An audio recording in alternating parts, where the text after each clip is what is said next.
皆さん、こんにちは。今日の動画は日本語のみです。よろしくお願いします。Brincadeira, gente.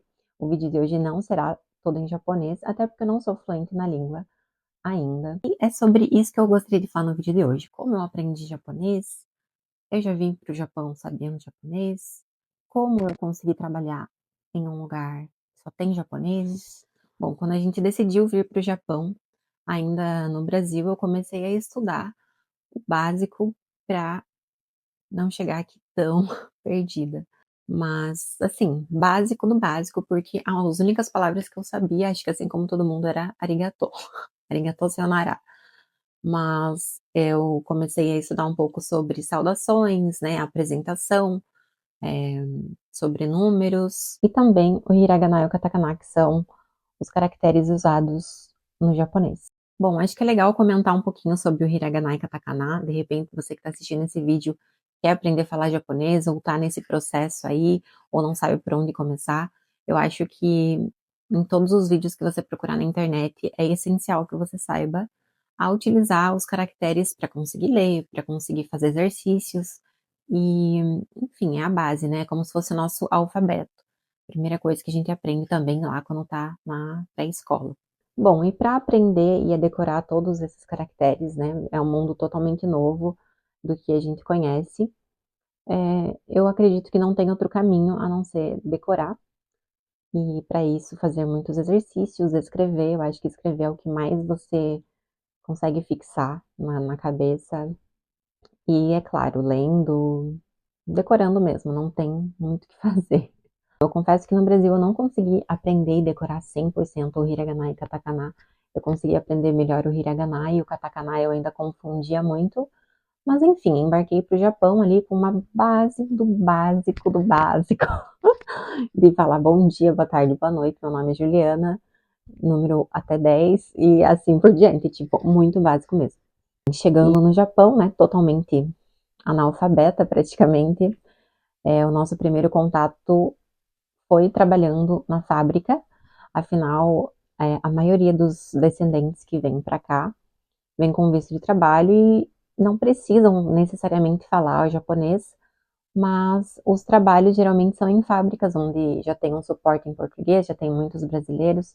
Então é justamente por isso que a gente consegue vir para o Japão sem necessariamente precisar falar ou ser fluente na língua. Bom, então, começando a trabalhar na fábrica, eu aprendi na marra e na prática mais uma gama de palavras. E como tem muitos brasileiros que já moram há mais tempo no Japão ou que sabem falar japonês, fica fácil ali porque você acaba aprendendo muito com eles também. E, claro, se você tiver interesse, perguntando, tentando sempre falar por você mesmo. E assim, quando você está no país introduzido e absorvendo tudo da língua, ouvindo, lendo, só vendo japonês, eu acho que tudo faz muito mais sentido, vai ficando muito mais fácil de você aprender do que quando você tá lá só no Brasil fazendo exercícios ou procurando no YouTube ou até fazendo uma aula particular. É diferente, porque aqui você está imerso na língua, então as coisas acabam assimilando mais fácil na cabeça, pelo menos para mim eu achei que foi assim. Bom, a gente chegou no Japão em junho e em meados de setembro, né, 3 meses depois, nós decidimos fazer aulas particulares de japonês, e o que seria mais viável para nós era fazer online, né? Já que a gente trabalhava a madrugada toda, a gente decidiu fazer aulas online 1 hora por dia, ali à tarde, então a gente conseguia chegar no trabalho cedinho, dormir, acordar um pouco antes, fazer aula para depois ir trabalhar. E através da indicação de colegas da fábrica, a gente descobriu a Reiko Sensei, que é uma japonesa maravilhosa, inclusive. Reiko Sensei, se você estiver vendo esse vídeo, arigatou gozaimasu. A gente ainda conversa de vez em quando lá pelo Insta. Mas ela fala português muito bem e também fala inglês.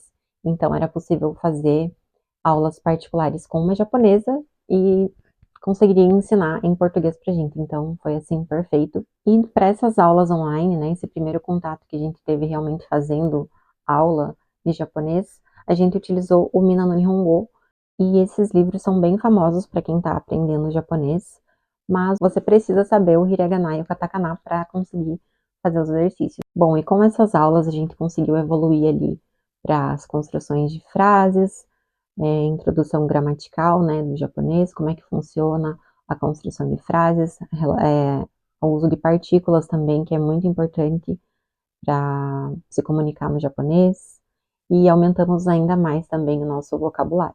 Não lembro ao certo quantos meses nós fizemos de aula com a sensei, mas a gente só conseguia fazer aula uma vez por semana, 1 hora por dia, o que, querendo ou não, é pouco para quem está aprendendo uma nova língua. E é claro que a gente também fazia os exercícios, né, em outros horários, revisava também durante as aulas, mas a gente queria algo um pouco mais rápido e mais prático, mais imersivo ainda, para que a gente conseguisse desbloquear desse nível tão, tão, tão básico que a gente estava, né, para a gente conseguir subir um pouquinho o nível. Foi quando descobrimos a Jaice através de uma amiga, Rebeca, inclusive muito obrigada por tudo, amiga, e é uma organização do governo japonês que tem o intuito de fazer a integração social e profissional de estrangeiros aqui no Japão. E com isso, eles ofertam aulas tanto presenciais quanto online em várias províncias do Japão. Mas eu acho que até merece um vídeo específico. Eu vim aqui só falando da Jaice, porque é um curso de japonês gratuito para estrangeiros, seja ele de qualquer nacionalidade. Tem online e tem presencial todos os dias. E eu vejo muito pouco sobre isso na internet. Se não fosse essa minha amiga, talvez eu nunca teria descoberto esse curso.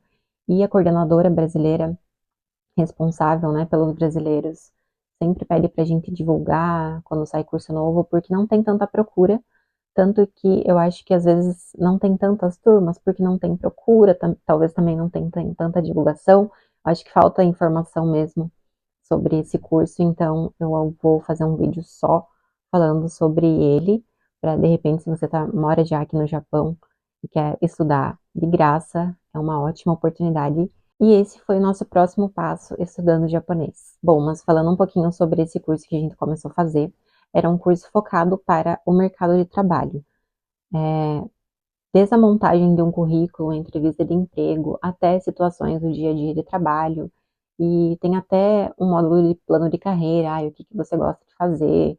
É um curso muito bacana para quem quer sair dessa vida de fábrica no Japão e ter uma vida mais comum, com uma profissão, que é um caminho que muitas vezes você nem pensa por achar que é algo impossível aqui, né? Então, eu acho bacana a iniciativa do governo também em oferecer esse suporte. Porém, né, nesse caso, os professores são todos japoneses e falam apenas japonês.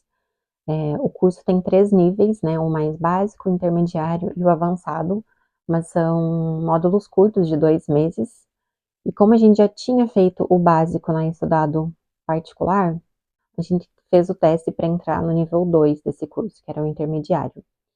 E, enfim, fizemos o teste, passamos, e começamos a estudar.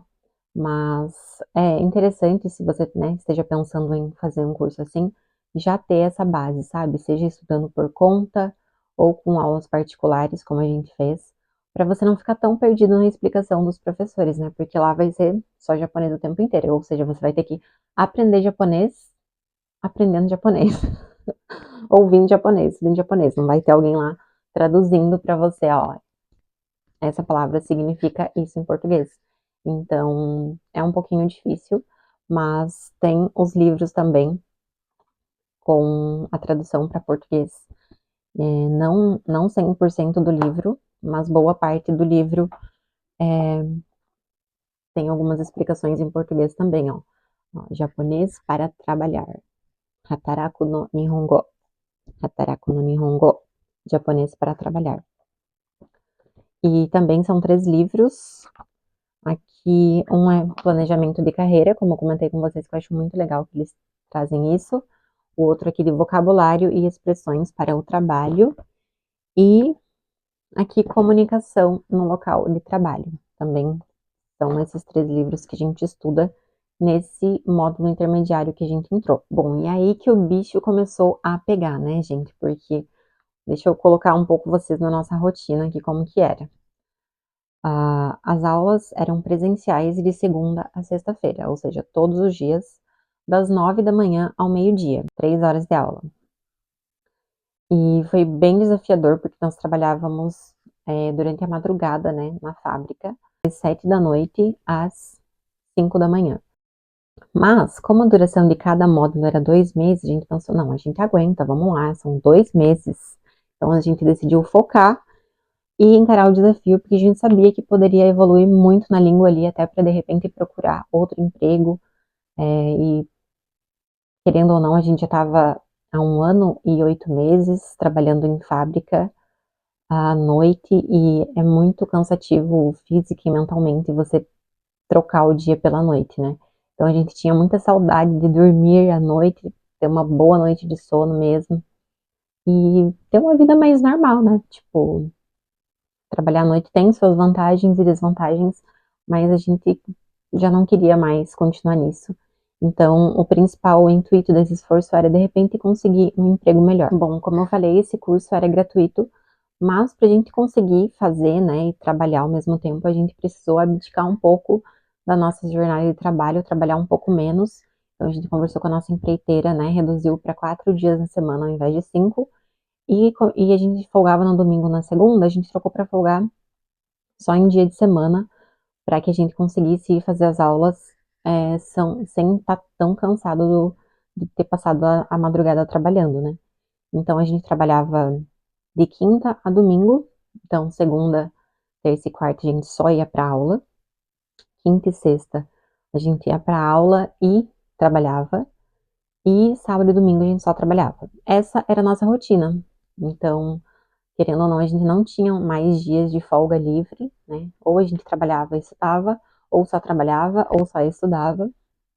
E o nosso sono era super picado, né? Porque a gente chegava da fábrica às 5 da manhã, mais ou menos. Aí a gente tomava banho ali, comia o mais rápido possível, e tentava tirar um cochilinho ali de pelo menos 1 hora e meia. Então a gente tirava um cochilinho até 7h30, mais ou menos. 8 horas a gente tinha que sair de casa, porque dava 1 hora de trânsito até chegar no curso. Então a gente ia, estudava até meio-dia, chegava em casa a 1 hora, dormia das 2 às 5, 5h30 e ia trabalhar. Ou seja, era um sono péssimo de 5 horas ali por dia e picado ainda, né? Fazendo esse cochilo, depois mais um pouquinho de sono. Então, a gente exigia muito do nosso corpo, né? Trabalhando a noite inteira em pé, não dormia direito e ainda estava exigindo ali do cérebro para absorver o máximo do curso possível. Então, foi um baita desafio. Mas vocês sabiam que aquela frase que todo esforço vale a pena é verdadeira? Sim, gente. Tudo o que você se esforça para fazer vai te dar algum retorno. Isso é certo. Então, foi graças a esse esforço que a gente fez que a gente se sentiu mais seguro e também aptos, né, para escrever um currículo todo em japonês, desenvolver confiança para tentar uma vaga, mesmo sem saber 100% de japonês, mesmo sem falar fluente, mesmo sem ter uma gama de palavras que ainda a gente não conhece. Mesmo empreiteira aqui do Japão também estava ofertando vagas em um hotel, num restaurante do hotel. Então a gente viu como uma oportunidade perfeita, e o pessoal da empreiteira também, vendo todo o esforço que a gente estava fazendo, né? Tentando aprender japonês, estudando, trabalhando, abdicando, querendo ou não, de parte do salário, né? Porque a gente estava trabalhando menos para conseguir fazer o curso. Eles viram que a gente realmente estava disposto e interessado a aprender e também nos deram uma força para entrar no hotel. E com isso conseguimos uma vaga para entrevista, o Haru para trabalhar no restaurante, né, na cozinha, e eu para trabalhar na equipe de serviço do restaurante. E nesse ponto, os nossos sonhos e nossas metas estavam tão perto de se tornar realidade ali, até muito mais perto do que a gente esperava, né? A gente esperava fazer esse curso, o módulo 2, depois o módulo 3, para daí, talvez, se tivesse confiança, tentar alguma coisa, mas as coisas foram acontecendo até muito mais rápido do que a gente esperava.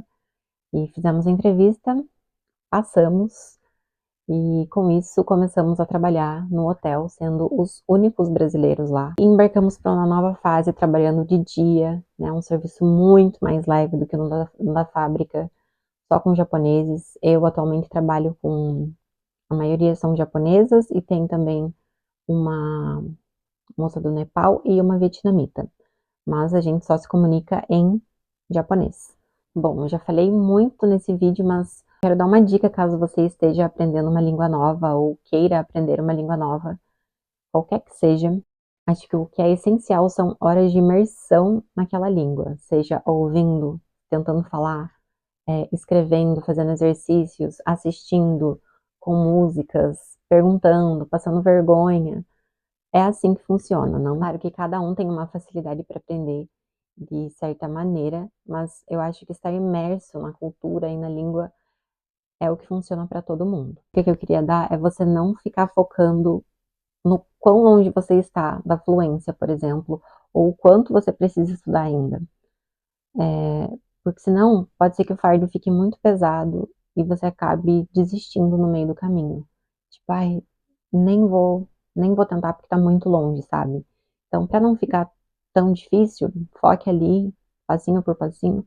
Ah, hiragana, katakana. Foca só nisso. Ah, comunicação do dia a dia. Ah, gramática. Vai um passo de cada vez no seu tempo, sem muita pressa, mas também com constância. Acredito que se você seguir um passo de cada vez, quando você menos esperar, você já vai estar entendendo, conseguindo falar, né? Conseguindo se comunicar e às vezes até pensando em japonês. Às vezes eu me pego pensando em japonês, eu pego, cara, eu acho que tá dando certo, eu acho que eu tô aprendendo mesmo. Isso é muito gratificante. Então, não desistam. Aprender uma nova língua também expande seus horizontes, as possibilidades, oportunidades. Então é isso, eu vou encerrando esse vídeo por aqui. Espero que vocês tenham gostado de saber um pouquinho como é que foi a minha jornada e como está sendo a minha jornada. E te inspire de alguma forma a não desistir se você está estudando e quer buscar um novo emprego, ou se você quer morar no Japão, não sabe nem por onde começar a estudar. E caso você esteja aprendendo uma nova língua também, me conta aqui nos comentários quais foram as suas estratégias, como você conseguiu aprender. Acho que vai ser bacana a gente ter essa troca aqui nos comentários também. Mua! Um beijo! Caramba, falei demais. Deu até sede. Fui!